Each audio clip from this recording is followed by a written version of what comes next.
ጤና ይስጥልን የከበረ ሰላምታችን በመላው ዓለም ሆናችሁ ቃል ስፖርት ዩቲዩብ ቻናላችንን ለምትከታተሉ ውድ አድማጮቻችን ሁሉ ይድረስ ብለናል። ከእናንተ ከሆነው ቃል ስፖርት ዩቲዩብ ቻናል ለዚህም ሰዓት መርጠን ያሰናዳላችሁን ስፖርታዊ ጥንቅር በቅደም ተከተል ስናደርሳችሁ እናንተ ደግሞ ላይክ፣ ሰብስክራይብ፣ ሼር እያረጋችሁ እስከ ፕሮግራማችን ፍጻሜ ከኛ ጋር ቆዩ። ለሀሳብ አስተያየታችሁም ለመልካም ምኞቶቻችሁም እንደ ሁልጊዜው ዛሬ ማመስጋኞች ነን። በመረጃ ሰዓታችን በርከት ያሉ የአውሮፓ ታላላቅ ክለቦችን ወቅታዊ መረጃ በስፋት እናነሳለን። በተለይም በባርሴሎና የሚጠበቀው ሰዓት እየደረሰ ነው። ምን አዳዲስ ነገሮች አሉ? ተጨማሪ ጥንቅሮች እናነሳለን። በሪያል ማድሪድ በኩል ሰፊ የቡድን ዜና ይዘናል። ዛሬ ግን አንድ ለየት ያለ ነገር መነጋገሪያ ነበረ። በአውሮፓ ታላላቆቹ ሊጎች ታላላቅ ተጫዋቾች፣ ታላላቅ ክለቦችን የተመለከተ ወቅታዊና ዕለታዊ ጥንቅሮቻችን ልክ እንደ ሁልጊዜው ለእናንተ ውድ አድማጮቻችን እንዲሁ በቅደም ተከተል የምናደርሳችሁ ይሆናል። በተወዳጁ የእንግሊዝ ፕሪሚየር ሊግ የመረጃ ሰዓታችን ለየት ያሉ መረጃዎችን ይዘናል። እነኚህን ልዩ መረጃዎች ለእናንተ ውድ አድማጮቻችን አስቀድመን ካደረስን በኋላ በቶትንሃም እርምጃ ሊወሰድ ነው። ምንድን የተፈጠረው? ቀጣይ ተጋጣሚያቸው ቦዶ ግሊምት እንዴት ያለ ክለብ ነበረ? በፕሪሚየር ሊግ ከ20ዎቹ ክለቦች ቶትንሃምን የምንለየው ለየት ያለ ጥንቅር ለቶትንሃም ሆትስፐርስ ደጋፊዎች ይዘናል። በማንቸስተር ሲቲ በኩል ሊጉ ላይ ደረጃ ሰንጠረዡን እንጂ ሌላውን አብዛኛው እንደተቆጣጠሩት ይታወቃል። ከዚህ ጋር በተያያዘ ዛሬ ለማንቸስተር ሲቲ ደጋፊዎች ለየት ያለ መረጃ ስናደርስ ሲቲዎች ትሳተፉበታላችሁ። ከአውሮፓ ሻምፒዮንስ ሊግም ጋር በተያያዘ ሲቲ ስሙ እየተነሳ ነው። እንዴት የሚለውን እናነሳለን። በቼልሲ በኩል ጥብቅ ማስጠንቀቂያ ከላይ መጥቷል። ከላይ ያሉት ይሄን ጥብቅ ማስጠንቀቂያ ለቼልሲ ለየትኛው ክፍል አስተላለፉ? መመሪያውስ ማንን ይመለከታል? ሰበር መረጃ በቼልሲ በኩል ይዘናል። መልካም የሚባለው ዜና ወሳኝ ተጫዋቾች በቼልሲ በኩል ከጉዳት ተመልሰዋል። የቡድኑን ሌሎች ቁልፍ ተጫዋቾች የተመለከተ ልዩ ጥንቅር ይዘናል። ቼልሲያን ቆዩን።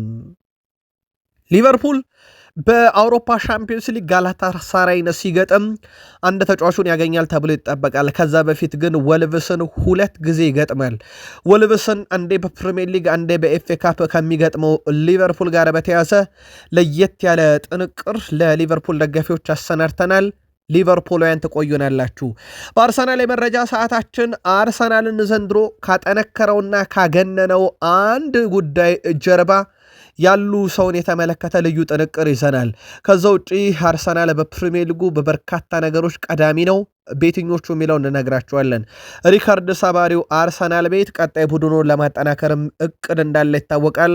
ተጨማሪ የዝውውር መረጃም ለአርሰናል ደጋፊዎች እንዲሁ በመረጃ ሰዓታችን አካተን ይዘናል። አርሰናላውያን ቆዩን። በማንቸስተር ዩናይትድ 28ኛ ሳምንት የተወዳጁ የእንግሊዝ ፕሪሚየር ሊግ 3ኛ ደረጃን የተቆናጠጡበት እንደሆነ ይታወቃል። እነ ብሩኖ፣ እነ ካዘሜሮ፣ እነ ቤንያሚን ሼሽኮ ከዚህ ጀርባ ቁልፉ ሰዎች ነበሩ። ቀጣይ ተጋጣሚያቸው ኒውካስል ነው። ተጨማሪ መረጃ እናነሳበታለን። ከዚህ ጋር በተያያዘ ግን በዚህ ተጫዋች ልተካ ይገባል እያለ ያለ ሰው አለ በማንቸስተር ዩናይትድ። ከዩናይትድ ጋር በተያዘ የዝውውር መረጃን ይዘናል። ተጨማሪ ቡድን ዜናዎችን ስናደርስ የዩናይትድ ደጋፊዎችን ማብራችሁን ቆዩ። ላይክ፣ ሰብስክራይብ፣ ሼር ካደረጋችሁ እነኝና ተጨማሪ መረጃዎችን ከፈጣን የቃል ስፖርት ዩቲዩብ ቻናል የመረጃ ሰዓታችን የምትጋሩ ይሆናል። ቃል ስፖርት ዩቲዩብ ቻናል ማለዳ 1 ሰዓት ምሽት ከ2 ሰዓት በኋላ በዚህኛው ገጻችን በተጨማሪ የዩቲዩብ ገጻችን በምሳ ሰዓት እንደምንገኝ ይታወቃል። ሰብስክራይብ ካላደረጋችሁ ቤተሰብ ሆናችሁ የ87,000 አባላት አደራን ይዘናልና አዳዲስ ባላደሮችንም ለመቀበል ዝግጁ ነን። ሰብስክራይብ ማድረግ እንዳይረሳ። አብራችሁን ቆዩ። ከደጋፊ ጋር ሆነን እንቀለብሰዋለን ብለዋል ሃንሲ ፍሊክ። የባርሴሎናው አሰልጣኝ ሃንሲ ፍሊክ ደጋፊው አትሌቲኮ ማድሪድን ለመርታት የሚያደርጉትን ጥረት ይደግፍ ዘንድ ጥሪ አቅርበዋል። አትሌቲኮ ማድሪድ የመጀመሪያ ኮፓ ዴላሬን ጨዋታ በሪያድ ሜትሮፖሊታኖ ስቴዲየም 4-0 እንደረታቸው የሚረሳ አይደለም። መልሱ ካምፕኑ ላይ ማክሰኞ ምሽት ነው። ከጨዋታው በፊት ቃላቸውን የሰጡት ሃንሲ ፍሊክ ሁሉም ሰው ቡድኑን መደገፍ አስፈላጊ ነው፣ የቡድኑን እና የደጋፊውን ግንኙነት መሰረታዊ ነው ብለውታል። እሳቸው ቡድኑ ውጤቱን የመቀልበስ አስተሳሰብ እንዳለው የተጠየቁት አሰልጣኙ ሁሌም ሊኖር ይገባል ብለዋል። አክለውም ሁሉን ደጋፊ ይረዱናል፣ ከባድ ጨዋታ ይሆናል፣ ጠንካራ ናቸው፣ ነገር ግን እናሸንፋቸዋለን ብለዋል። ማድረግ የማንችለውን ማድረግ አለብን፣ ነገር ግን እስከ መጨረሻው ተስፋ አንቆርጥም፣ ግብ እንዳይቆጠርብን መጠንቀቅም በዛው ልክ አለብን። በዚህን ያክል ደረጃ ጨዋታን የመቀልበስ ስሜት ተሰምቶኛ ያቅም አንፈራም ሲሉ ተደምጧል። ምናልባት ዲየጎ ሲሜዮኔ ጨዋታውን በምን አይነት አቀራረብ ይዘውት ይመጣሉ በሳቸውን በኩል የሚለው ግን ጨዋታው ላይ በጣም ወሳኝነት አለው ሲል ማርካ ነው ዘገባውን ይዞት የወጣው። በሪያል ማድሪድ በኩል ሮድሪጎ ጎዬዥ እና ዲያን ሁይሰን ወደ ስብስቡ ተመልሰዋል።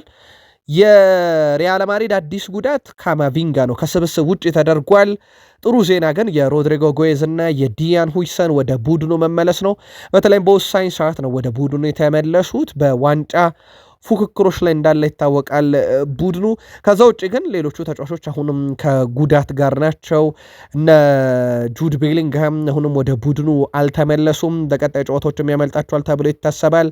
እነ ኤደር ሚሊታው አሁንም ጉዳት ላይ ናቸው። ኬሊያን ምባፔ ከአጥቂ ስፍራው አሁንም ጉዳት ላይ ነው። ምናልባት ኬሊያን ምባፔን ካነሳን ዛሬ በጣም አነጋጋሪው ዜና ኬሊያን ምባፔ ለመጀመሪያ ጊዜ መኪና ነድቷል። ውድ ቤተሰቦቻችን በህይወቱ 26 ዓመት ሲሞላው ግብ ያስቆጥራል እንጂ መኪና የሚባል አካባቢ ዝር ብሎ አያውቅም ነበረም። ኤንድሪክ በውሰት ለኦሎምፒክ ሊዮን የተሰጠ ንብረትነቱ የሪያል ማድሪድ እንደሆነ ይታወቃል። በነገራችን ላይ በጣም አስገራሚ ነገር ከዓመት በላይ ካሳለፈበት ሪያል ማድሪድ ይልቅ በሊዮን አዲስ ነገር አስመዝግቧል። በሪያል ማድሪድ 40 ጨዋታን ያደረገው ውድ ቤተሰቦቻችን 8 የግብ አስተዋጽኦ አለው። 7ቱ ግብ፣ 1 አሲስት ናት። በሊዮን በ8 ጨዋታ ይሄን አልፎታል። 5 ጎል፣ 4 አሲስት፣ 9 ከሪያል ማድሪድ ከነበረው የግብ አስተዋጽኦ ባንድ ልቋል። ኤንድሪክ ህይወት በኦሎምፒክ ሊዮን እንደፈለገ ሆኖለታል። የሱ ህልም ግን ከሪያል ማድሪድ ጋር ዋንጫ ማሳካት እንደሆነ ይታወቃል። ቀጣይ ዓመት የሪያል ማድሪድ አካልም ይሆናል በሚል በፍሎሬንቲኖ ፔሬዝ በኩል ተጫዋቹ እንደተደነቀና ለቦታው መፋለም እንደሚችልም እንደታመነበት ይታወቃል። የፊፋው ፕሬዝዳንት ዣን ኢንፋንቲኖ በጨዋታ መሃል አፉን የሚሸፍን የሚያወራ ካለ በእግር ኳስ ይቀጣ ማለታቸውን ቀደም ባለው ጥንቅራችን አደረሰናችሁ ነበረ። የተወሰኑ መረጃዎችን እናክልበት። ፕሬዝዳንቱ በሰጡት አስተያየት ይህን የሚያደርግ ተጫዋች ቀይ ካርድ ሊመለከት ይገባል፣ ጥሩ ነገር ለመናገር አፍ መሸፈን አስፈላጊ ያለመሆኑን ያነሱት እሳቸው ያን ካደረገ መባል የሌለበት ነገር ተናግሯል ብለን እንውሰደው እያሉ ይገኛሉ። ተጫዋቹ ይቅርታ የሚጠይቁ ከሆነ ቢያንስ የ10 ጨዋታ እገዳ በቂ ነው። እግር ኳስ ማህበረሰብ ችግር ተደርጎ ሊወቀስ አይገባም ሲሉ ዘረኝነትን ለመዋጋት ረጅም ርቀት እንደሚጓዙ እሳቸውም አጽንኦት ሰጥተው ተናግረዋል። ከዚህ ጋር በተያያዘ በተጫዋች በኩል ከዚህ በኋላ አፍ ሸፍኖ መናገር እንዳይፈቀድ መደረግ አለበት እያሉ ነው። ምናልባት እሳቸው የሚመሩት ፊፋና የተለያዩ ሀገራትና አህጉራትን በበላይነት የሚመሩ አስተዳደሮች ይህን ጉዳይ ወስደው ሕግ ያደርጉታሉ የሚለው ነገር በቀጣይ በትልቁ ይጠበቃል። ከስፔን አልወጣንም። አንቶኒ በዚህ ዓመት ቋሚ ዝውውር ፈጽሞ ከማንቸስተር ዩናይትድ እንደተቀላቀለ ይታወቃል። የስፔኑን ክለብ ሪያል ቤቲስን በእርግጥ አስቀድሞ በውሰት አሳልፎበት ነበረ። በአጠቃላይ በውሰትና በቋሚ ዝውውር ክለቡን ከተቀላቀለ በኋላ በስፔን ላሊጋ በሁሉም መድረክ ለሪያል ቤቲስ 57 ጨዋታዎችን ያደርጓል። በአውሮፓን ጨዋታዎች ጨምሮ 20 ግብ፣ 15 አሲስት በአጠቃላይ 35 የግብ አስተዋጽኦ ላይ ደርሷል። አሁን የአያክሱ አንቶኒ ራሱን በማንቸስተር ዩናይትድ መግለጥ ቢያቅተው በሪያል ቤቲስ ቤት በደንብ እያሳየ ይገኛል። በጣም አስደናቂ የውድድር ዓመት እያሳለፈ ነው። አሁንም ቀጣይ ህልሙና ትግሉ በካርሎ አንቸሎቲ ቡድን ውስጥ የዓለም ዋንጫን መካፈል ነው ተብሏል። እሳቸው በስም የሚጠሩት ተጫዋች እንዳይኖር የብራዚሉ ፕሬዚዳንት ሉላ ዳሲልቫ አስጠንቅቀዋልና ምናልባት በብቃት ሲመሰረት ይሄም ተጫዋች እገኛለሁ ብሎ ካሰቡት ውስጥ ነው። በውድድር ዓመቱ ግን በጣም ድንቅ ጊዜን እያሳለፈ ይገኛል። ጣሊያን ደረስን። የጣሊያን ሴሪን በ10 ነጥብ ልዩነት ኢንተር ሚላን እየመራው እንደሆነ ይታወቃል። 27ኛ ሳምንት ላይ እንደደረሰ ይታወቃል። ሴሪኤው በጣሊያን ሴሪ ኢንተር ሚላን እንደ ቡድን ሴሪውን የሚመራው እንጂ በተጫዋችም ደረጃ በብዙ መንገድ ቀዳሚ ናቸው ተጫዋቾቹ። ላብነት ያክል ላውታሮ ማርቲኔዝ በ14 ግብ መሪ ነው። ከሱ ቀጥሎም በርካታ ግብ ያስቆጠሩት የኮሞ ኒኮፓስ 9፣ የኤሲ ሚላኑ ራፋኤል ሊያዎ፣ የናፖሊው ራስመስ ሆይሉንድና የኮሞ ዱቭካስ 9 ግቦችን አስቆጥረዋል። አንድም ተጫዋች ለሱ የቀረበ የለም። ባለ 2 ዲጂትም 14ም የደረሰው እሱ ብቻ ነው። ሌላም ብንመለከት አብዛኛውን የተቆጣጠሩት ኢንተር ሚላኖች ናቸው ብያቸዋለሁ።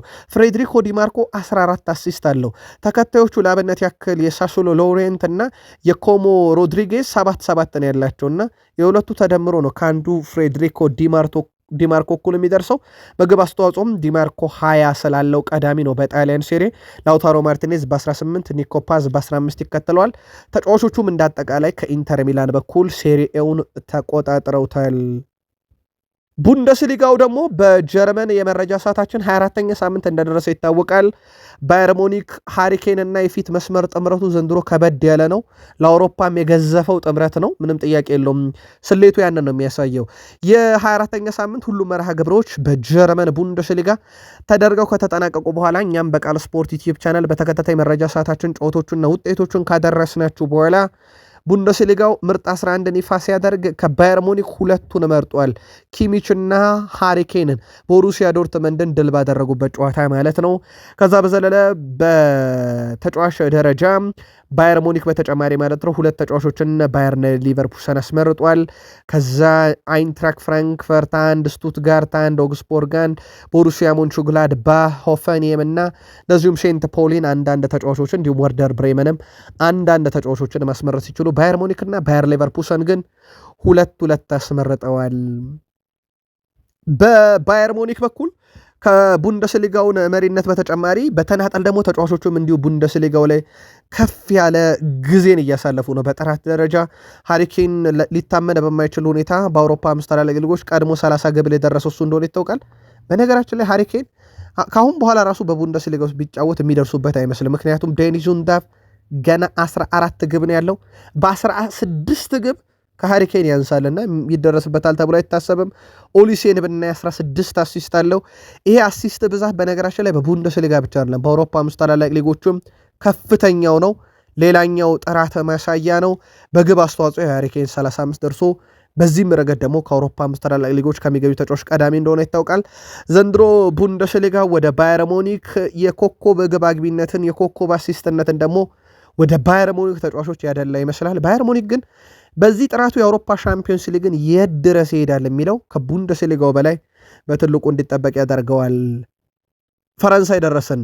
ፓሪስ ሰን ዠርሜን አምና ሁሉ ነገሩ ፈላጭ ቆራጩ በእርግጥ እንደ ቡድን ነው የተጫወቱት፣ ግን አንድ ነጥሮ የወጣው ተጫዋች ዴምቤሌ ነበረ። በኋላም የባሊዮን ዶር አሸናፊ ሆኖበት ነበረ። ዘንድሮ ግን ከባሊዮን ዶር ምሽት በኋላ ልክ አምና የሲቲው ሮድሪ ከባሎንዶር ምሽት በኋላ አመቱን ሙሉ በጉዳት እንደጨረሰ ዘንድሮም ተመሳሳይ ነው ለባሎንዶር ሽልማቱ አሸናፊ የሆነው።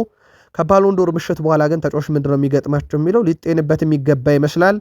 አሁንም ኦስማን ዴምቤሌ ከባሎንዶር ምሽት በኋላ በመልካም ጤንነት ላይ አይደለም፣ ለቡድኑም በጣም ወሳኝ ግልጋሎት ላይ አይገኝም። ይልቁንስ ዘንድሮ ተረኛው ደግሞ ብራድሊ ባርኮላ ነው። 9 የፍራንስ ሊጋ ግብን አስቆጥሯል። ፍራንስ ሊጋን እንዲመሩም ካስቻላቸው ተጫዋቾች አንደኛው እንደሆነ ይታወቃል።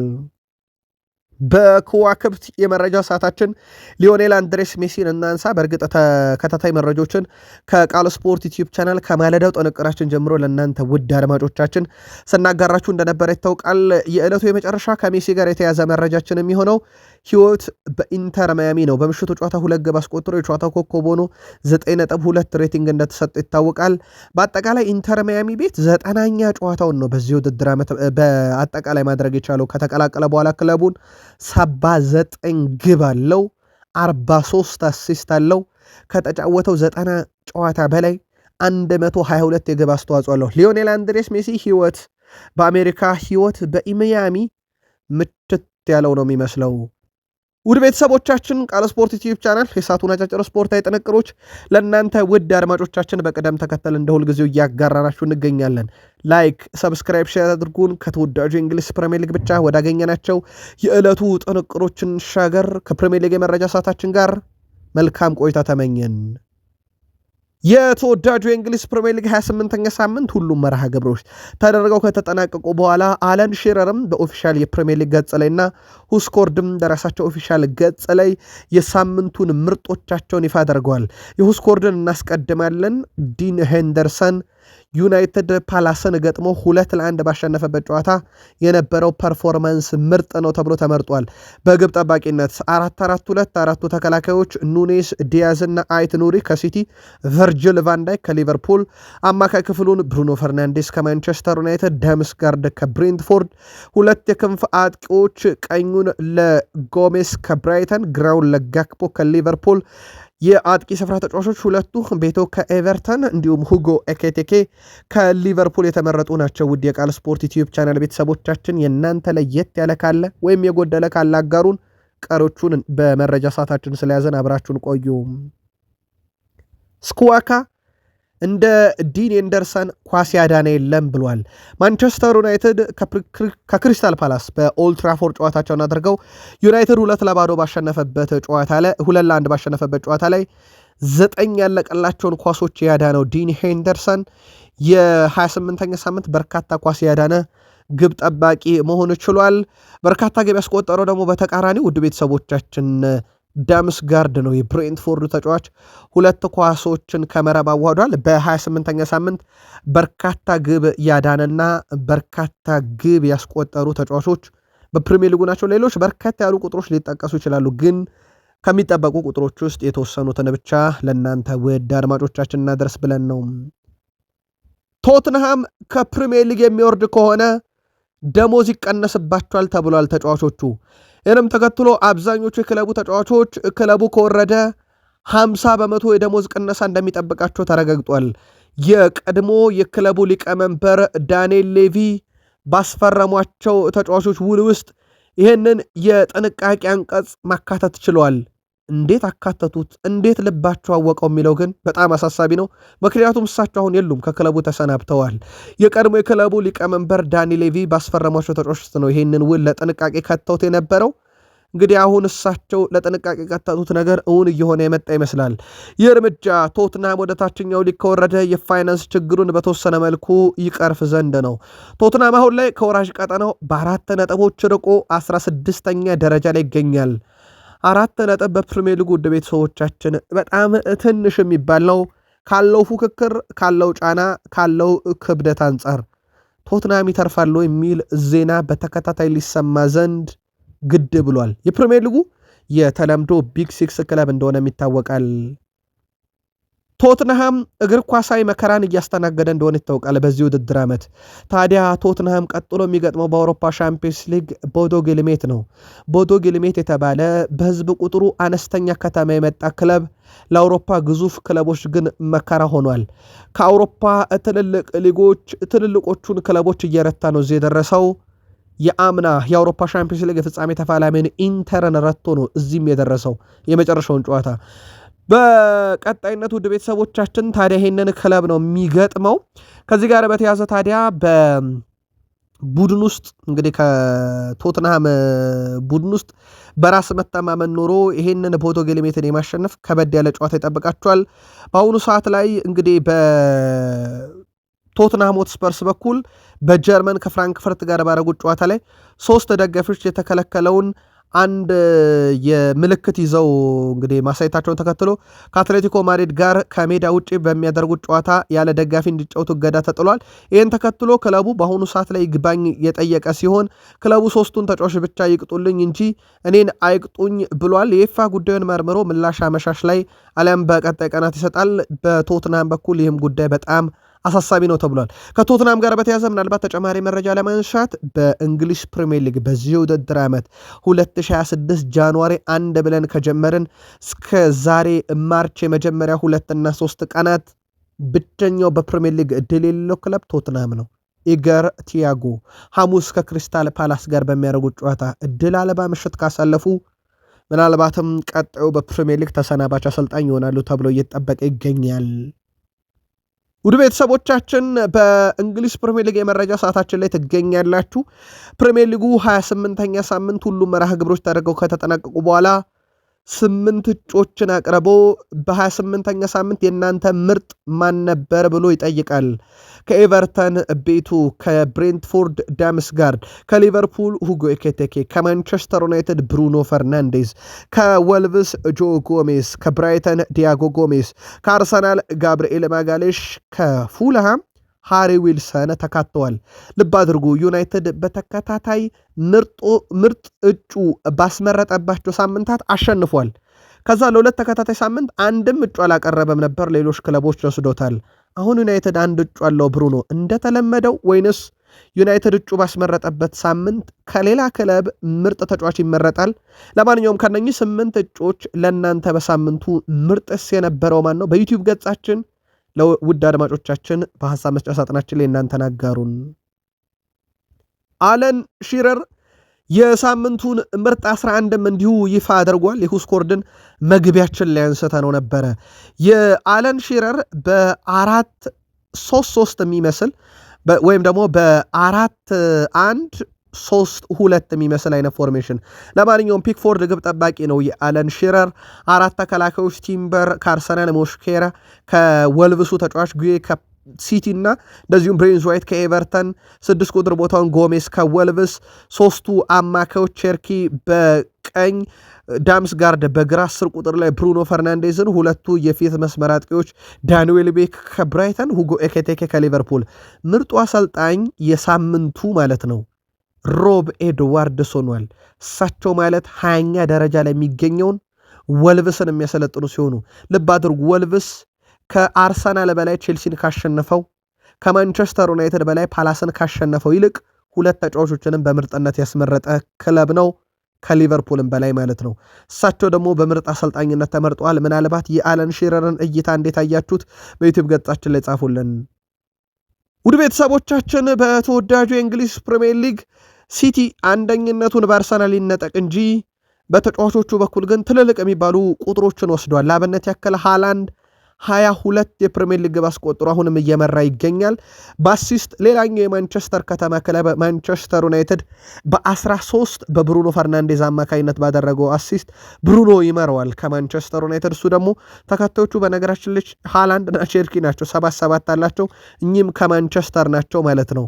እንደ አጠቃላይ ውድ ቤተሰቦቻችን የማንቸስተር ሲቲ ሃላንድ 29 የግብ አስተዋጽኦ ይዞ ሲመራ ብሩኖ ፈርናንዴዝ ከዩናይትድ 20 ያለው ከዛ በኋላ ኢገር፣ ቲያጎ፣ አንቶኒዮ ሴሜኔ፣ ዊልሰን እያለ ይቀጥላል። የማንቸስተር ከተማ 2 ክለቦች በግብ አካባቢ ባላቸው ቁጥር አንጻር ከፕሪሚየር ሊግ ሌሎች ክለብ ተጫዋቾች ላቅ ያለም ናቸው። በአሰልጣኝ ጆሴፍ ፔፕ ጋርዲዮላ የሚመራው ማንቸስተር ሲቲ የወር የካቲት የወሩ ምርጥ ተጫዋቾች 3 እጩዎችን ይፋ አድርጎ እነሆ የሲቲ ደጋፊዎች ምርጣችሁን ምረጡ ይላል። እኛም በዩቲዩብ ገጻችን ለእናንተ ውድ አድማጮቻችን እጮችን ስንነግራችሁ በሀሳብ መስጫ ሳጥናችን ላይ ሲቲ ደጋፊዎች የእናንተን አጋሩን። ማርክ ጉዌ፣ ግብ ጠባቂው ጃልጂ ዳናሮማና ኒክ ኦራይል እነኚህ በእጩነት የቀረቡ ናቸው። እውነት ለመናገር 3ቱም ተጫዋቾች በጣም ምርጥ ወርን አሳልፈዋል። ለምርጫ በብዙ የሚቸግር ይመስላል። በቡድን ውስጥ ጉዌ ከመጣ በኋላ ሲቲ አልተሸነፈም። ጃልጂ ዳናሮማ የሚያደናቸው ኳሶች ጋርዲዮላን ራሱ እጅ ባፍ የሚያስጭን ነው። ኒክ ኦራይሌ ከመከላከል እስከ ማጥቃት ቡድኑን ያገዘበት መንገድ ፍጹም የተለየ ነው። ለመምረጥ በብዙ የሚቸግራቸው ይመስለኛል የሲቲ ደጋፊዎች የእናንተን በሀሳብ መስጫ ሳጥናችን ላይ በዩቲዩብ ገጻችን ላይ ጻፉልን። ሌላው ከሲቲ ጋር በተያዘ የምናነሳው የሲቲ የአውሮፓ ሻምፒዮንስ ሊግን አሸናፊነት ጉዳይ ነው። የቀድሞ የፕሪሚየር ሊግ የዋትፎርድ አጥቂ ትሮይ ዲኒ ከሲቢሲ ስፖርት ጋር በነበረው ቆይታ ባርሴሎናን በፍጻሜ ረትቶ ሲቲ ሻምፒዮን ይሆናል እያለ ነው። እናንተ እንደዛ እየታያችሁ ነው ወይ? ይህንን መልከታችሁን በዩቲዩብ ገጻችን አጋሩን። ማርክ ኩኮሪያ ወደ ቼልሲ ልምምር ተመልሷል። ይሄ በጣም አስደሳችሁ ዜና ነው ለቼልሲ። የሰማዮቹ ተጫዋች ማርክ ኩኮሪያ በጥሩ ሁኔታ በማገገም ላይ መሆኑንም አሰልጣኙ አረጋግጠዋል። ተጫዋቹ ሮብ በአስቶን ቪላ ጨዋታ ካልተመለሰ ቅዳሜ ጠብቁት በኤፍኤ ካፕ ጨዋታ ብለዋል እሳቸው። የቼልሲ ደጋፊዎች በተለይም አሁን ቡድናቸው ካለበት የአውሮፓ ሻምፒዮንስ ሊግ ትኬትን የመቁረጥ አጣብቂኝ አንጻር በወሳኝ ጨዋታ ለፕሪሚየር ሊግ ይጠብቁታል። ሌላኛው ጉዳት ላይ የሚገኘው ኤስታቪዮ ልምምድ ሰርቷል። ኮል ፓልመር በኩሉ ምሽቱ ጨዋታ የከፋ ጉዳት እንዳላጋጠመውና በቀጣይ በቅርቡ እንደሚመለስ ተረጋግጧል። ፓልመር በአስቶን ቪላ ጨዋታ በቋሚነት ለመጀመር ዝግጁ ሊሆን ይችላልም እያሉ ይገኛሉ። ሊያም ሮዛኒየር ቡድናቸው በርግጥ ከጉዳት ደግሞ የከፋ ቅጣት የሚበዛበትም እንደሆነ ይታወቃል። ከዚህ ጋር በተያዘ ሊያም ሮዛኒየር ለተጫዋቾቻቸው ማስጠንቀቂያ ሰጥተዋል። የቼልሲው አሰልጣኝ ሊያምሮ ዛኔር በቀይ ካርድ መብዛት ምክንያት ለተጫዋቾቻቸው ማስጠንቀቂያ ሰጥተዋል። ተጫዋቾች የሚያሳዩት ደካማ ስነ ምግባር ተጠባባቂ ወንበር ላይ ሊያስቀምጣቸው ስለሚችል ከዚህ በኋላ ተጠንቀቁ ብለው ለተጫዋቾቻቸው አሳስበዋል። በዩቲዩብ ገጻችን የምትገኙ የቼልሲ ደጋፊዎች አሰልጣኝ ሊያምሮ ዛኔር በቀጣይ ጨዋታ የሚመርጡት ስነ ምግባርን ታሳቢ አድርገው እንደሆነ ተናግረዋል። የፔድሮ ቀይ ካርድ በክለቡ 9ኛ ሆኖ እንደተመዘገበ ይታወቃል። ሰማዮቹ በዚህ ዓመት በፕሪሚየር ሊጉ 62 የማስጠንቀቂያ ቢጫ ካርድም ጭምር አይተዋል።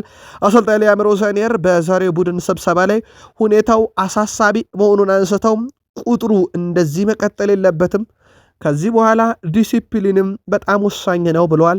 ማሬስካም ይህን ጉዳይ ተጠይቀው በአንድ ወቅት አስተካክላለሁ ብለው እሳቸው ተስተካክለው ከቀይ ቢጠፉም ልጆቻቸው ግን ሳይጠፉ ለአዲሱም አሰልጣኝ እንዳስረከቧቸው ይታወቃል። ከዚህ ጋር በተያያዘ ውድ ቤተሰቦቻችን ቼልሲ አሁን ያየውን የቀይ ካርድ ብዛትና የተጫዋቾቹን ቦታ ካየን የጎደላቸው 2 ብቻ ነው። ምናልባትም ቀጣይ ኤንዞ ፈርናንዴዝ እና ፓልመር ቀይ ካርድ ካዩ ሙሉ 11 ተጫዋች ወይም ቡድን ውስጥ 11 ምርጡ ቀይ ካርድ አይቷል ማለት ነው። ሳንቼዝ አይቷል፣ ጉስቶ አይቷል፣ ፎፋን አይቷል፣ ቻሎባ አይቷል፣ ኮኮሬላ አይቷል፣ ተከላካዮቹ ማለት ነው። ከአማካይ ካይሴዶ አይቷል፣ እንዳልኳቸው ኤንዞ ፈርናንዴዝ እና ፓልመር ይቀራሉ። ከአጥቂ ኔቶ አይቷል፣ ዦዋ ፔድሮ አይቷል፣ ዴላፓ አይቷል። አሁን አንድ ምርጥ 11 ውስጥ የጎደለው 2 አማካይ ብቻ ነው። ቼልሲ ይሄ የቁጥሩ ብቻ 9 መሆን አይደለም ውድ ቤተሰቦቻችን፣ ያዩት የሜዳ ክፍልን ብትመለከቱት በቃ የጎደለው የፓልመርና የኤንዞ ፈርናንዴዝ ቦታ እንጂ ሁሉም የሜዳ ክፍል ላይ ተጫዋቾች ቀይ ካርድ አይተዋል። የአሰልጣኝ ሊያምሮ ዛኔር ማስጠንቀቂያ ተገቢ መሆኑን ይሄም የቦታ ሁኔታ ያሳያል። የዩቲዩብ ገጻችን ቤተሰብ በተለይም የቼልሲ ደጋፊዎች በዚህ ጉዳይ ላይ እናንተን ጻፉልን። ጀረል ሃትዋ አሁን በርካታ ደቂቃዎችን እያገኘ ነው። ከማሬስካ ይልቅ በሊያምሮ ዛኔር ስር በርካታ ደቂቃዎችን እያገኘ ነው። ገና 19 ዓመቱ ነው። በጣም ድንቅ ጊዜንም በቡድኑ እያሳለፈ ይገኛል። ጀረል ሃትዋ በነገራችን ላይ 50% የሚሆኑ የአየር ላይ ኳሶችንም ያሸንፋል። በእርግጥ የቡድኑ ቁልፍ ሰው በዚህ ረገድ ቶንሲ አድራቢዮ ነው። በጨዋታ 70% የአየር ላይ ኳስ ያሸንፍላቸዋል። እንዲህ አርሰናል ላይ የቆመ ኳስ ለተቸገረው ቼልሲ ሌላኛው ወሳኝ ሰው ዌስሊ ፎፋና ነበረ። በጨዋታ በአጠቃላይ 66% የአየር ላይ ኳሶችን ያሸንፋል። ግን እሱም በቀይ ካርዱ ምክንያት እንዳልነበረ ይታወቃል። እንደ አጠቃላይ የአየር ላይ ኳሶች ምርጦቻቸውን ሳይዙ የተጫወቱበትም ሳምንት ነበረ ማለት ይቻላል በቼልሲ በኩል። ከዛ ውጪ ቼልሲዎችን አንድ ያናደዳቸው ጉዳይ አለ ውድ ቤተሰቦቻችን። ይሄኛው ጉዳይ ምን መሰላችሁ? ፓሪሰን ዠርሜን እና ቼልሲ ነው። ፓሪሰን ዠርሜን ቀጣይ የቼልሲ የአውሮፓ ሻምፒዮንስ ሊግ ተፋላሚ ነው። በዚህ የማርች ወር 4 ጨዋታ ነው የሚያደርገው። ቼልሲ 7 ነው የሚያደርገው። ካስታውሳችሁ ትናንትና የፍራንስ ሊጋ ፍቃድ ሰጥቷል ለፓሪስ ሰን ዠርሜን በአውሮፓ መድረክ ባሉ ጨዋታዎች ምክንያት በተለይም ከቼልሲ ጨዋታ ጋር በተያዘ ጨዋታ ሰርዞለታል። ተጋጣሚዎቹም በይሁንታ ፈቅደዋል። እንግሊዝ ውስጥ ግን እንደዛ ይደረጋል ተብሎ አይታስብም። ይህ ቼልሲዎችን በተወሰነ መንገድ አናዷቸዋል። ሌላው ከቼልሲ ጋር በተያዘ ቼልሲ ከኦገስት 2021 ጀምሮ ከአርሰናል፣ ከማንቸስተር ሲቲ፣ ከማንቸስተር ዩናይትድ፣ ከሊቨርፑል ጋር በፕሪሚየር ሊጉ እነኚህን ክለቦች በሜዳቸው ሄዶ ምንም ጨዋታ አላሸነፈም። 18 ጨዋታ ሙሉ ከ2021 በኋላ። ይሄ ቼልሲ ቤት ሌላ ደጋፊዎችን ያናደደና ሊስተካከል ይገባል የተባለ ጉዳይ ነው። በጣም አስገራሚ ግጥምጥሞች እንንገራችሁ። ቼልሲ በሁሉም ውድድሮች ባለፉት ጨዋታ ከተሸነፈባቸው 6 ጨዋታ ውስጥ 5ቱ ስማቸው በኤ ነው የሚጀምረው። አታላንታ፣ አስቶን ቪላ፣ አርሰናል ደግሞ በተከታታይ 3 ፉልሃም ነው ሌላኛው ክለብና ስማቸው በኤ የሚጀምሩ ቡድኖችን ማሸነፍ ለቼልሲ ፈተና ሆኖበታል። ከዚህ ጋር በተያያዘ ምናልባት የአርሰናልን ስም ስላነሳን ማርክ ክላተንበርግ ዴክላን ራይስ በማዕዘን ምት ከጄሬል ሃቷ ጋር የነበራቸው የአንድ ላይን ግንኙነት ለፍጹም ቅጣት ምት ቅርብ ነበር፣ ቫር መወሰን ነበረበት ብለዋል ማርክ ክላተንበርግ። ይቀጥላሉ የእሳቸውን እይታ ቃል ስፖርት ዩቲዩብ ቻናላችን ላይ ናችሁ። የእሳቸው እይታ ውድ ቤተሰቦቻችን በጨዋታው ወቅት ዴክላን ራይስ ለረጅም ሰዓት ነው አቅፎ ይዞት የነበረው። ኳሱ ከማዕዘን ምት ነው የመጣው። ስለዚህ ከማዕዘን ምት ተመቶ ሳጥን ውስጥ እስኪደርስ ድረስ ተጫዋቹን ይዞት ነበረ።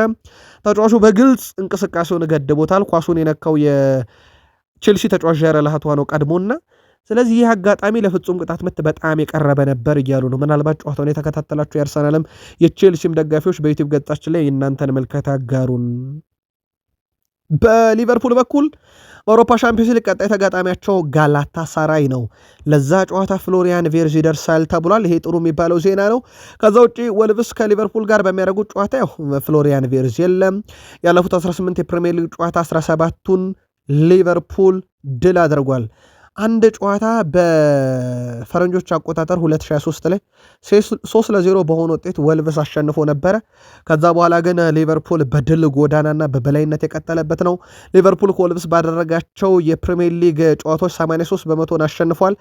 ከ23 ጨዋታ 19ኙን ጨዋታ ያሸነፈው ሊቨርፑል ነው። በመጨረሻዎቹ ሁለት ጨዋታቸው ሲወጡ ሁለት ተሸንፈዋል። ወልቭስ ካለፉት 11 የፕሪሚየር ሊግ ጨዋታ እንደ ቡድን ደግሞ ካደረጉት ከሻምፒዮን ክለብ ጋር ባደረጓቸው ጨዋታ ውስጥ በሴፕቴምበር ወር 2023 ማንቸስተር ሲቲ 2-1 ያሸነፉ ሲሆን በቀሮቹ 10 ጨዋታ ሻምፒዮኖችን ገጥሞ ድል ማድረግ አልቻሉም። አሁንም የሚገጥሙት የአምናውን ሻምፒዮን ሊቨርፑልን እንደሆነ ይታወቃል። ሊቨርፑል ባለፉት ሁለት የሜዳ ውጭ የሊግ ጨዋታ ላይ ሁለቱንም 1-0 በሆነ ውጤት አሸንፈዋል። ከጥቅምት 2024 በኋላ 3 ተከታታይ የሜዳ ውጭ የፕሪሚየር ሊግ ጨዋታ ለማሸነፍ ይጫወታሉ። በጣም የተቸገሩበት አንደኛ የሜዳ ውጭ ጨዋታ ነበረ። በዚህኛው ውድድር ዓመት የሚገጡት ወልቭስ፣ የሚሄዱት ሞሊኒክስ በፕሪሚየር ሊጉ 20ኛው ግርጌ ላይ ያለ ክለብ። ወልቭስ በዕለተ ማክሰኞ በሜዳቸው ካደረጓቸው ያለፉት 9 የፕሪሚየር ሊግ ጨዋታ ውስጥ 7ቱን አሸንፈዋል። ቀሪ 2 ጨዋታ ደግሞ ተሸንፈዋል። ከዚህ ረገድ ቀኑና ወልቭስ ጥሩ ጊዜ የሚያሳልፉበት ነው። ሊቨርፑል ይሄንንም የመቀልበስ ግዴታ ይጠበቅበታል። ሳላ በ10 ጨዋታ ግብ አላስቆጠረም። ምናልባት ይሄ በእግር ኳስ ሕይወቱ ለመጀመሪያ ስለሆነ 11ኛውን ላይ ያስቆጥር ሆኖ የሚለው ይጠበቃል። የለፉት 10 የፕሪሚየር ሊግ ጨዋታ ላይ 9 የግብ ተሳትፎ አድርጓል። 5 ጎሎች፣ 4 አሲስት። ያንን ችግሩን አሁን ወልቭስ ላይ ቀርፋለሁ የሚለው በትልቁ ይጠበቃል። ፕሪሚየር ሊጉ በበላይነት እየመሩ ይገኛሉ አርሰናሎች። ከዚህ ውስጥ ደግሞ ውድ ቤተሰቦቻችን የቆመ ኳስ አጠቃቀማቸው አርሰናል ለተጋጣሚዎቻቸውም ለ20ም የፕሪሚየር ሊግ ክለቦች ለ19ኙም የፕሪሚየር ሊግ ክለቦችና በአውሮፓ መድረክ ለሚፋለሟቸው ሁሉ ፈተና ሆኖባቸዋል። የአርሰናል የቆመ ኳስ አሰልጣኝ ኒኮላስ ጆቬር ደግሞ የቡድኑ የቆመ ኳስ ጥንካሬ ቁልፍ ሰው ነው። መድፈኞቹ በአሰልጣኙ ኮንትራት ውስጥ የተለየ ጥቅም የሚያስገኝላቸውን አንቀጽ ማካተታቸው ተገልጿል።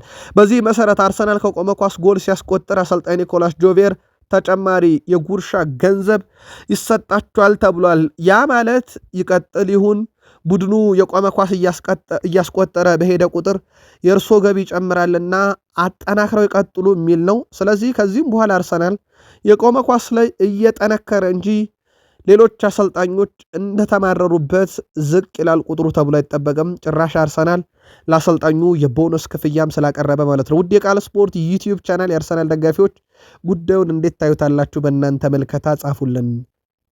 የሚኬል አርቴታው አርሰናል በዘንድሮ የውድድር ዘመን በፕሪሚየር ሊጉ በሊጉ ብዙ ጎል ያስቆጠረ ክለብ አርሰናል ነው፣ 58።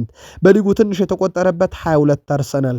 በሊጉ ብዙ ንጹህ ጎል ወይም የክፍያ ያለው አርሰናል 36።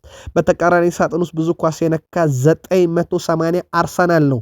ብዙ ጨዋታ ላይ ጎል ያልተቆጠረበት አርሰናል ነው። 13 ጊዜ ዳቪድ ራያ መረቡን አላስደፈረም። ይሄ ዘንድሮ ሻምፒዮን ለመሆን በሚንደረደሩበት ዓመት ላይ ያላቸው በጣም ትልቅ የሚባል ቁጥር ነው። በነገራችን ላይ በዚህ ውድድር ዘመን አርሰናል 9 ጊዜ ከማዕዘን ምትም በተቆጠረ ጎል አሸንፎ ወጥቷል። ዩናይትድ ነበር ለመጨረሻ ጊዜ ይህን ያደረገው 8 ጊዜ። ይህንንም ሪካርድ አልፈውታል። አርሰናል ዘንድሮ 16 የማዕዘን ምት ሲያስቆጥር በ9ኙ ጨዋታ መርተውበታል። ይሄ ሻምፒዮን ለመሆን በሚያደርጉት ጥረት ላይ የተመዘገቡ ለየት ያሉ አጋጣሚዎች ናቸው። ቡድኑ ዘንድሮ በሜዳ ላይ ወጥ የተባለ እንቅስቃሴ ከሚያሳዩት ተጫዋቾች ውስጥ አንደኛው ጋብርኤል ማጋሌሽ ነው። ማጋሌሽ ይከላከላል፣ ማጋሌሽ ጎል ያስቆጥራል፣ ማጋሌሽ አሲስት ያደርጋል። ዋና ሚናው መከላከል ነው። በቼልሲ ጨዋታ ላይ እንኳን በርካታ ታክል የፈጸመው እሱ ነው፣ 4። በርካታ የአንድ ለአንድ ግንኙነት ያሸነፈው እሱ ነው፣ 6። በርካታ ኳስ ነክቷል፣ 69። በርካታ የቼልሲ ቅብብሎችን አቋርጧል፣ 2። በዛ ላይ 1 አሲስት አድርጓል። ይሄ ምን ያህል ለቡድኑ ጥራት እየጨመረለት እንደሆነ ይታወቃል። አርሰናል የአንድ ተጫዋች ጥገኛም እንዳይሆን ካደረጉት ነገሮች ውስጥ አንደኛው ነው። በእርግጥ የእሱ ለብቻ ጥገኛ ነው ብሎ መናገር ማጋነን አይሆንም። ከዛ በዘለለ ግን ቡድኑ ቀጣይ ክረምት ላይ ራሱን ያጠናክራል። አሁንም አሰልጣኝ ሚኬል አርቴታ እንዲሁም ዋናው ሰው አንድሪያ ቤርታም ጥብቅ ስራዎችን እየሰሩ ነው በቀጣይ ቡድኑ ላይ። አርሰናል በክረምት ሊያስፈረማቸው በዝርዝራቸው ይዞ ከሚመለከታቸው ተጫዋቾች ውስጥ የፒኤስጂውን አማካኝ ሴን ማዮሉን ሁኔታም እየተከታተለ ነው። ማዮሉ ከጨዋታ እጥረት አንጻር በፒኤስጂ ደስተኛ አይደለም እየተባለ ነው። አርሰናሎች በጥብቅ እየተከታተሉት ነው። ዩናይትድ ደረሰን። ማንቸስተር ዩናይትድ 28ኛ ሳምንት የተወዳጁ የእንግሊዝ ፕሪሚየር ሊግ ጨዋታን ድል ካደረገ በኋላ ሶስተኝነትን እንደተረከበ ይታወቃል። በዛ ጨዋታ ብቃት ምክንያት ሁስኮርድም አለን ሺረርም ፕሪሚየር ሊጉ በኦፊሻል ገጹ የሳምንቱ ምርጥ ውስጥም የተካተተው ብሩኖ 6 የግብ ዕድሎችን በፓላሱ ጨዋታ ፈጥሯል። ይሄ በ28ኛ ሳምንት የታየ ትልቁ ቁጥር ነው። ከዛ በተጨማሪ ውድ ቤተሰቦቻችን ብሩኖ በአውሮፓ 5ቱ ታላላቅ ሊግ እንግሊዝ፣ ስፔን፣ ጣሊያን፣ ጀርመን፣ ፈረንሳይ ካሉ ተጫዋቾች ሁሉ በላይ 84 የግብ ዕድሎችን ፈጥሯል። ከሱ ቀጥሎ ያለው የኢንተር ሚላኑ ዲማርኮ እንኳን 74 ነው ያለው፣ በ10 ያንሳል። ዴቪድ ራሙን የአረቤ ሌብዥንጉ 73 የግብ ዕድል ፈጥሯል፣ ሶስተኛ ነው። ከወርደር ብሬምን በጀርመን ቡንደስሊጋ ሺሜት 66 ፈጥሯል። ከዛ በኋላ በፕሪሚየር ሊግ እንኳን ያለ ተጫዋች ብንፈልግ 50 ነው ያለው፣ እሱም ዶሚኒክ ሴቦዝ ላይ እና እንዲሁም ዴክላን ራይስ እንደሆኑ ይታወቃል። ሌላው በ28ኛ ሳምንት አንጋፋው ተጫዋች ካዜሜሮ፣ በዛ ላይ ደግሞ በውድድር ዓመቱ መጨረሻ ከዩናይትድ ጋር እህል ውሃው የሚያካተመው ካዜሜሮ በሶስተኛ የሜዳ ክፍል ላይና በሳጥን ውስጥ በርካታ ስኬታማ ኳሶችን አቀብሏል። ለአብነት ያክል በፍጹም ቅጣት ምት መምቻ ሳጥን ውስጥ 4 ንጹህ ኳሶችን አቀብሏል። በእርግጥ ብሩኖ ፈርናንዴዝም 4 አለው። ከዛ በተጨማሪ ካዜሜሮ ሶስተኛ የሜዳ ክፍል ላይ 13 ጥራት ያላቸው ኳሶችን አቀብሏል። በ28ኛ ሳምንት ከሱ እኩል የሲቲው ሮድሪ እና የኒካስሉ ሳንድሮ ቶናሊ ያላቸው ይህ ተጫዋች ካዜሜሮ 34 ዓመቱ እንደሞላ ይታወቃል። ከዚህ ጋር በተያዘ ምናልባት ካዜሜሮ በቀጣይ ዩናይትድን ሲለቅ በማን ይተካል? መረጃ ስለያዘን ዩናይትድያን ቆዩን። ከዛ በዘለለ የዩናይትድን 3 ነጥብ በጨዋታው እንዲገኝ ያስቻለውን የግንባር ኳስ ያስቆጠረው ቤንያሚን ሼሽኮ በጨዋታው 3 ኢላማውን የጠበቀ ሙከራ አድርጓል። ከዚህ በላይ ያደረገ የለም። በዚህ ልክ ምናልባት ማርከስ ትራቭነር ከበርንማውስ፣ ብሩኖ ፈርናንዴስ ከማንቸስተር ዩናይትድ አድርገውታል። ከዛ በዘለለ ግን አጥቂው ግብም አስቆጥሮ 3 ኢላማውን የጠበቀ ሙከራ አድርጓል። በቀጣይ በወሳኙ የኒካስል ጨዋታ የሚለው ይጠበቃል። በነገራችን ላይ ማንቸስተር ዩናይትድ እና ኒካስል ዩናይትድ በሴንት ጄምስ ፓርክ ስቴዲየም የሚያደርጉትን የእንግሊዝ ፕሪሚየር ሊግ 29ኛ ሳምንት መርሃ ግብር ፒተር ባንክስ በመሃል ሜዳ ዳኝነት ይመሩታል። ውድ ቤተሰቦቻችን በሳምንቱ አጋማሽ የፕሪሚየር ሊግ ጨዋታ የሚደረግበት ዋና ምክንያት በሳምንቱ መጨረሻ የኤፍኤ ካፕ መርሃ ግብር ስለሚደረግ ነው።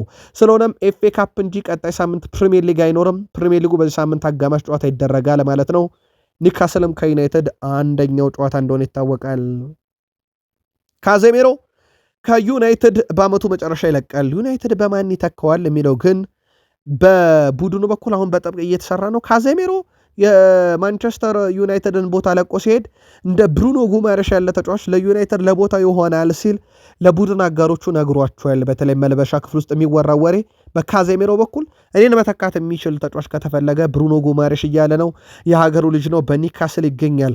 ከዚህ ጋር በተያዘ ለማጣራት ባደረግናቸው አንዳንድ ጥረቶች ውድ ቤተሰቦቻችን ዩናይትድ የኒካስሉን ብሩኖ ጉማሬሽም የኒካስሉን ሳንድሮ ቶናሊም ሁኔታ በጥብቅ እየተከታተለ እንደሆነ ይታወቃል። ቃል ስፖርት ዩቲዩብ ቻናላችንም በዝውውር መረጃ በዩቲዩብ ገጻችን መረጃዎችን ስናደርስ እነኚህ 2 ተጫዋቾች ስማቸው ከዩናይትድ ጋርም ተነስቶ እንደነበረ አጋርተናቸዋል።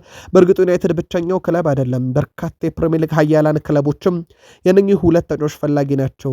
ካዜሜሮን ግን ብሩኖ ጉማሬሽ በማንቸስተር ዩናይትድ ያለውን የካዜሜሮን ቦታ ብሩኖ ጉማሬሽ መተካት የሚችል አይነት ተጫዋች ነው ወይ? የዩናይትድ ደጋፊዎች በዩቲዩብ ገጻችን አጋሩን። ጋሪ ኔቪል ዩናይትድ ያለ ጥርጥር 3ኛነትን አይለቅም ብሏል። እስከ ዓመቱ መጨረሻ ሊቨርፑል 4 ውስጥ ሆኖ ማጠናቀቅ ይችላል፣ ቼልሲ ግን ከ5 በላይ መሆኑን እንጃ ብሏል። በማንቸስተር ዩናይትድ በኩል ፋብሪዚዮ ሮማኖ መልበሻ ክፍል ውስጥም የማይክል ካሪክ ቋሚ አሰልጣኝነት በስፋት እየተወራ በስፋት እየተነገረ ነው ብሏል።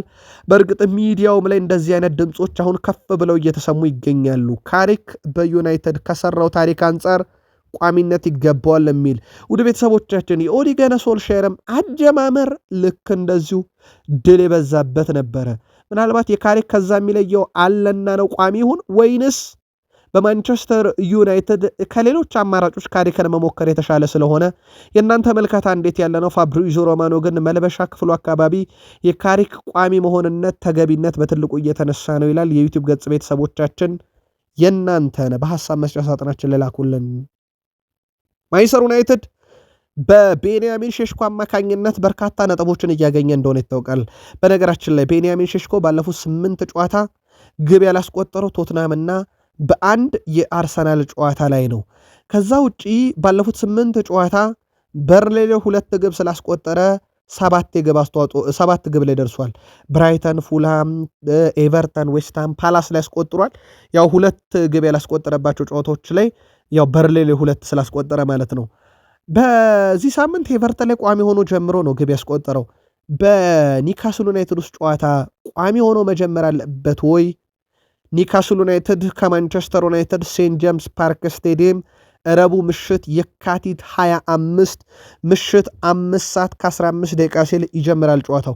ይህን የተደገፈች በዩቲዩብ ገጻችን የምትገኙ መልከታችሁን አጋሩን ብለን የአሁኑን ጥንቅር እዚህ ጋር ቋጨን። መልካም ጊዜ